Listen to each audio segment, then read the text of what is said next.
eso pues hemos entrado a representar algunas víctimas nuevas y es necesario presentar esta cuestión. En este caso nosotros vamos a producir las réplicas y correspondientes conclusiones respecto de las víctimas, señora Nércida Almonte Abreu, que es la madre del señor Luis José Custodio Almonte, fallecido, Luis Miguel Custodio Almonte, hermano del mismo, de la señora Victoria Fiordalisa Rosario Acosta, víctima directa y madre de la afinada Larisa Licelot Guerrero Rosario, y a su vez por el señor Humberto Guerrero Rosario, víctima directa y hermano de la afinada Larisa.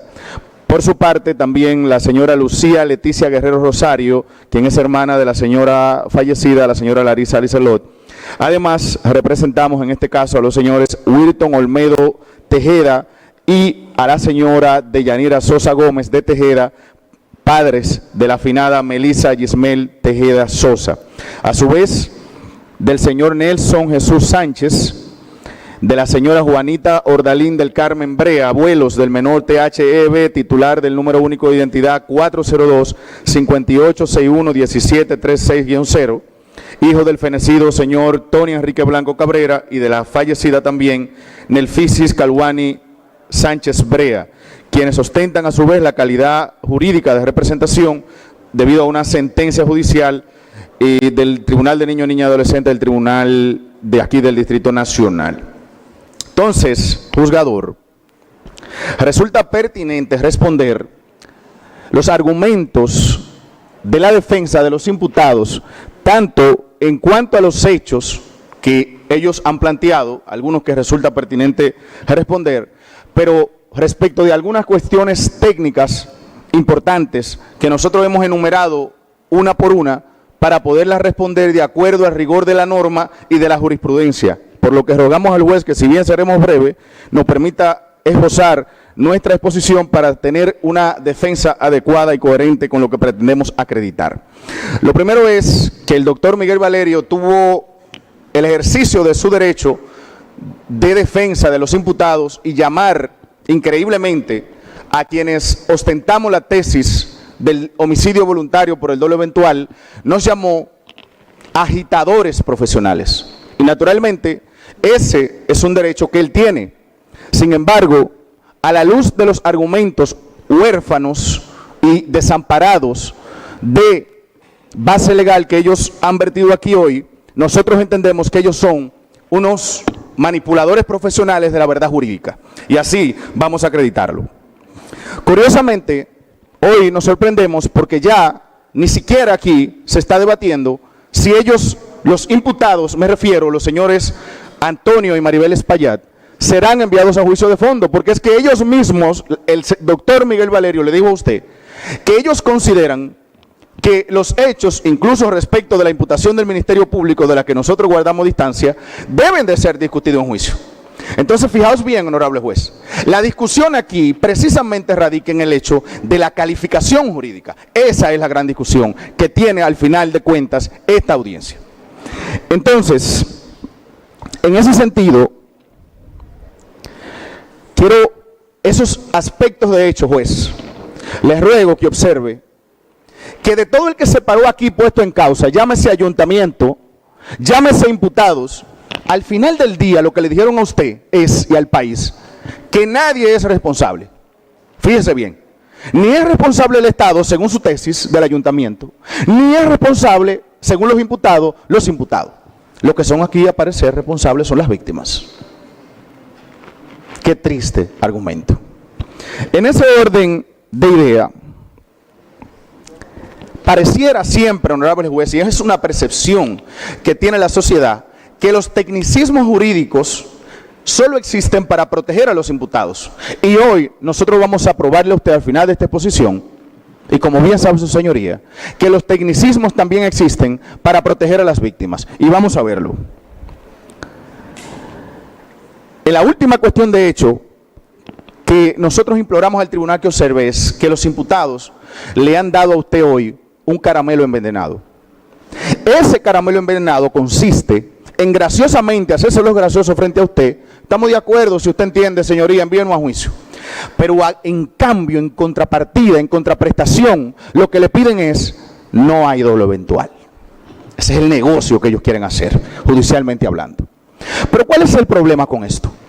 Que como dije al principio, los planteamientos de la defensa de los imputados son huérfanos a la luz de la jurisprudencia y carecen de columnas de razonamiento, como así el Jet Set carecía de una columna que fue eliminada por el señor Espaillat por orden de él, según la acusación del Ministerio Público.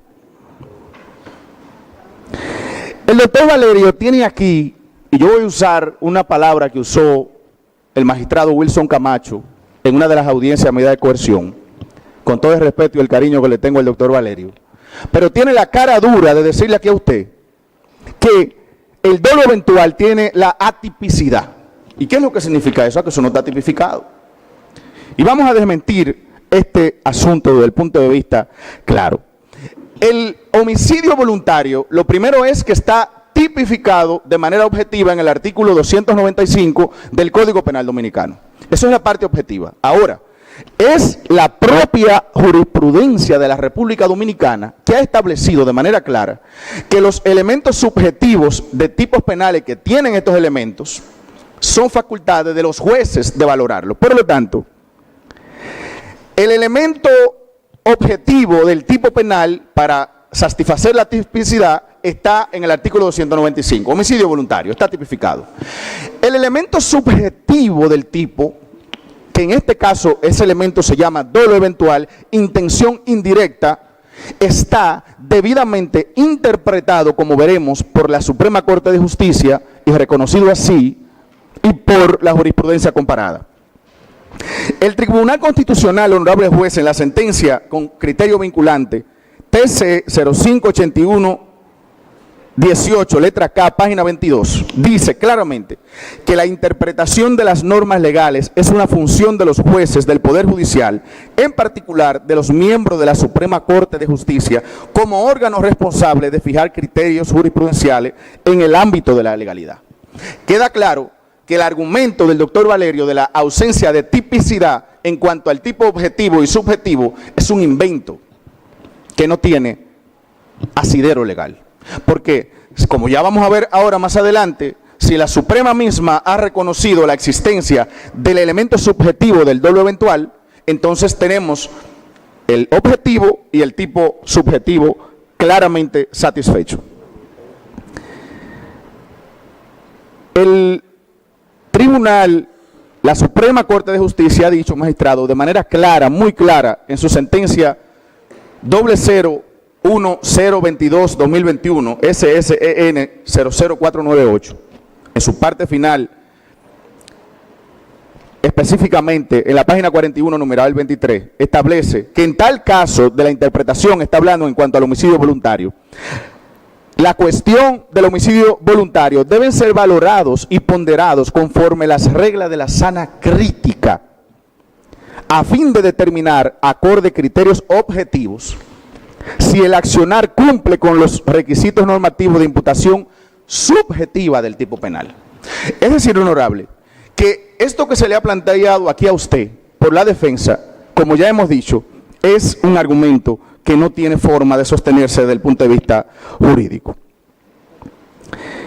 En ese sentido, fíjese que lo que dice la jurisprudencia es que para usted poder valorar el elemento subjetivo, en este caso el dolo eventual, usted tiene que hacer una sana crítica, una valoración subjetiva, una valoración objetiva de todas las pruebas.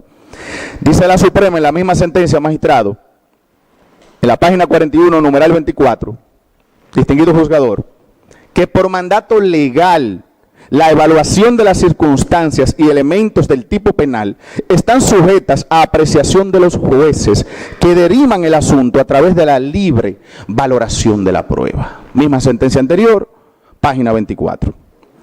Entonces, honorable juzgador, la necesidad precisamente de que esto vaya a juicio de fondo, de que este caso sea enviado a juicio de fondo,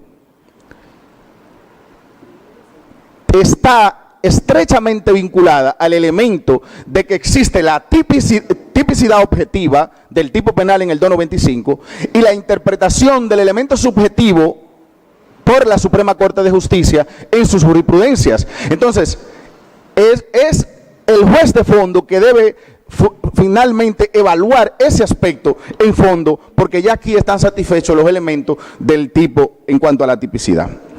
Adicionalmente, juez, mire, yo les ruego poner atención en esto que le voy a decir ahora. Y es importante que todos los que estamos aquí presentes observemos lo siguiente, que esto no se ha discutido aquí. Y es la primera vez que se plantea. ¿Usted sabe cuál es la consecuencia jurídica de que usted dicte auto de apertura a juicio en contra de los imputados por el homicidio involuntario? Es que el caso de la tragedia más grande de la historia de la República Dominicana de este tipo será juzgado entonces por un juez unipersonal, es decir, por un tribunal unipersonal, por un solo juez. En un caso con una complejidad tan grande de pruebas periciales, testimoniales y una serie de complejidades claras. Ahora, eso la ley lo prevé cuando la pena está dentro del rango del homicidio involuntario. ¿Cuál es el problema con esto, magistrado?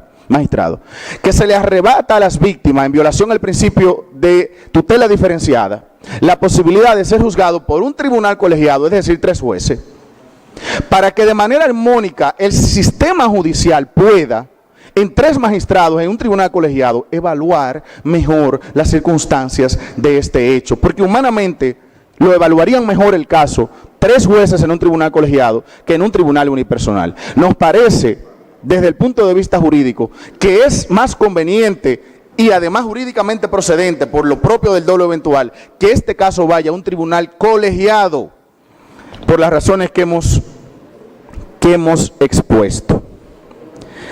En el caso concreto, magistrado, yo quiero abordar un aspecto que es de hecho, pero que es de derecho. Estamos cerca de concluir, honorable, pero es importante y las víctimas merecen que se escuchen algunas cosas que, a pesar de que pensemos que a veces uno entiende que tiene un criterio.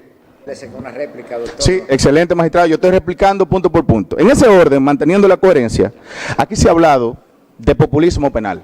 Y un juez como usted, con la formación suya, de grado, posgrado e inclusive superior, pudiera haberse tentado a pensar que estos argumentos nuestros están inscritos o pudieran encuadrarse en el populismo penal.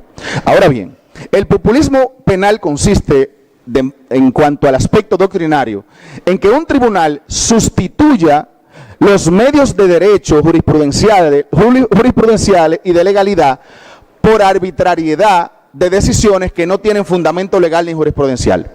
¿Cuál es el aspecto que desvirtúa, honorable juez, en este caso, el aspecto del populismo penal? Es que hay base legal y base jurisprudencial para que los imputados sean enviados a juicio por homicidio voluntario por el elemento del dolo eventual. Ahora bien, en este caso concreto, ya hemos dicho que el principio de legalidad, que es algo que desvirtúa el populismo penal, y en este caso existe, la norma está tipificada, el tipo y el tipo subjetivo también. En cuanto al aspecto, honorable juez, quiero brevemente establecer un asunto que se ha hablado aquí, de que la señora Maribel Espaillat, como estaba ahí, entonces ella no es responsable. ¿Cómo va a ser que ella quería ella misma ponerse en riesgo? Y desde el punto de vista de la norma y de lo que atraviesa la propia jurisprudencia desarrollada, es un argumento tan infantil y sin sustento, que en realidad veremos que eso no guarda ninguna relación. El hecho de que usted exija autoexponerse a un riesgo no guarda relación con que usted no sea penalmente responsable.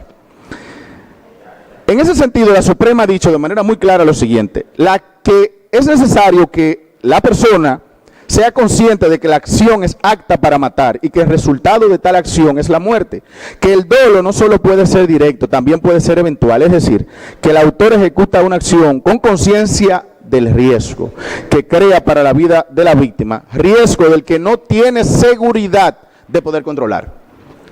Seguridad de poder controlar. Eso lo establece la sentencia 001-022-2021 SEN 01663, numeral 4.28, página 30. Es decir, que el argumento de que la señora Maribel estuviera ahí no desvirtúa la responsabilidad jurídica penal que tiene, porque ella era consciente cuando el señor Remberto le cayó la piedra encima, y ella lo afirma en el chat de WhatsApp, y Gregory dijo aquí lo mismo, ella era consciente de un peligro. No es, juez, que ella supiera que el techo se iba a caer, porque no necesariamente ella pudo pensar eso. Es que una sola piedra que cayera encima de un cliente podía matarlo, porque Remberto dijo aquí que medía al menos 18 pulgadas, una roca, puede matar a una persona con esas consecuencias.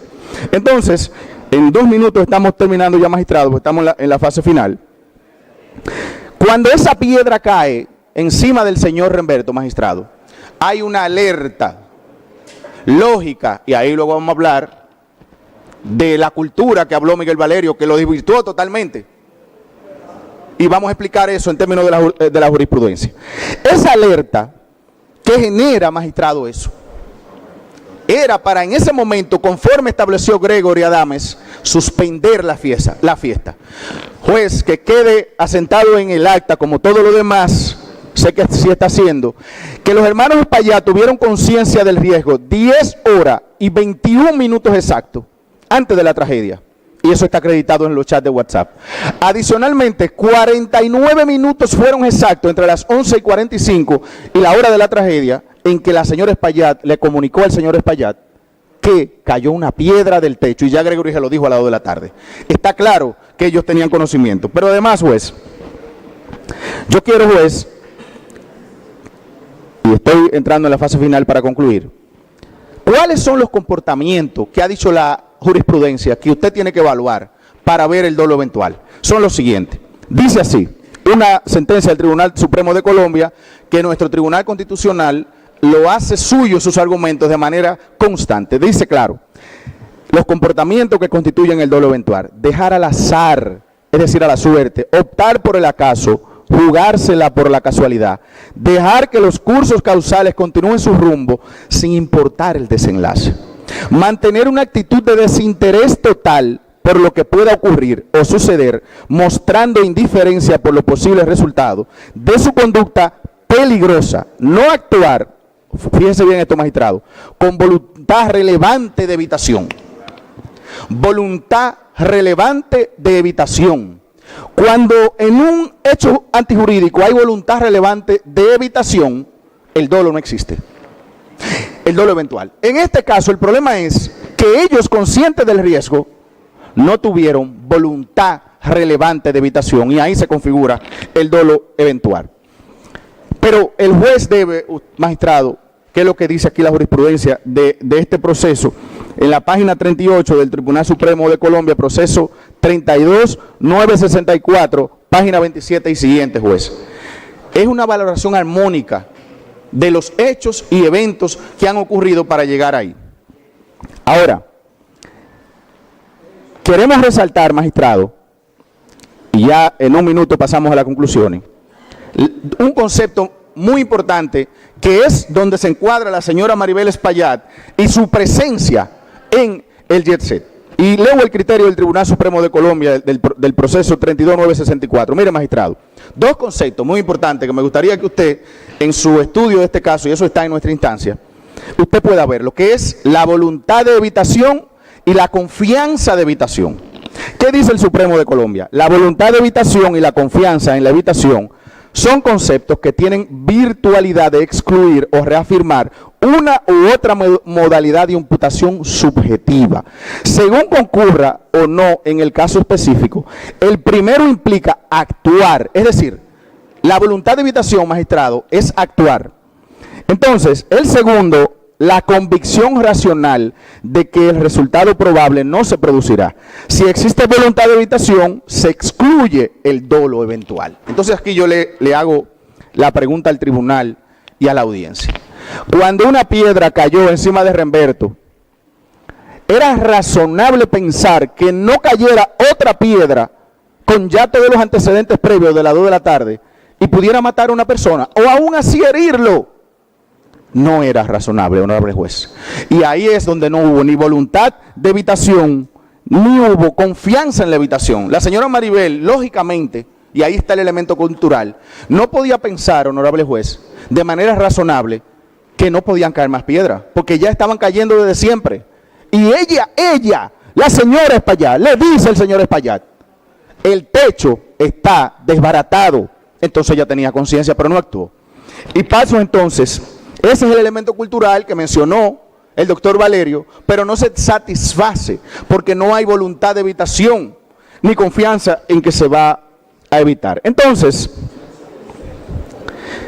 Brevemente, magistrado, respecto Doctor, del peritaje. no, ya concluya, ya. Vamos a concluir. Respecto del peritaje, solo queremos decir, para que sí quede nosotros adheridos a la posición del Ministerio Público, que la Suprema Corte ha establecido de manera constante y sistemática que el Ministerio Público no tiene la obligación de hacer participar a los imputados y sus técnicos en su realización de peritaje en la etapa preparatoria. Entonces, tampoco hay nulidad por eso. Finalmente, señor juez, magistrado Raimundo Mejía, nosotros nos preguntamos si este caso, al igual que en el caso Odebrecht, se utilizarán todos los tecnicismos para que haya impunidad o complacencia con los imputados, o los tecnicismos en este caso serán usados para proteger a las víctimas. Yo le hago un llamado y una invitación y concluyo. Usted hoy, en este caso, tiene la oportunidad de tomar una decisión judicial histórica que se inscriba en la protección de aplicación del principio de efectividad del derecho de las víctimas, de tutela diferenciada y conforme a los elementos objetivos y subjetivos de este caso, hay razón para que usted envíe a juicio a los imputados por la violación del artículo 295. Es una decisión que marcará la confianza de los ciudadanos en el sistema judicial, y esa legitimización es importante que el juez la tome en cuenta. Concluimos conforme sigue a continuación. Ratificamos en consecuencias nuestras conclusiones anteriores y solicitamos que se dicte auto de apertura a juicio por violación al artículo 195 y 304 del Código Penal, que tipifican y sancionan el homicidio voluntario. Adicionalmente, solicitamos, conforme consta una certificación de la Dirección General de Impuestos Internos depositada en el tribunal, que se imponga una inmovilización financiera por la suma de 500 millones de pesos sobre todas las empresas en las cuales el señor Antonio Espaillat es accionista, conforme consta en una certificación de impuestos internos depositada ante ese tribunal y de Cámara de Comercio, que detalla todas las empresas, que nos reservamos los nombres para no tener que ocupar más tiempo. Concluimos bajo reserva, honorable juez, y el país espera de usted una decisión ajustada a derecho, y en este caso la única decisión posible es que dicte auto de apertura a juicio por homicidio voluntario con dolo eventual como elemento constitutivo. Bajo reserva, honorable.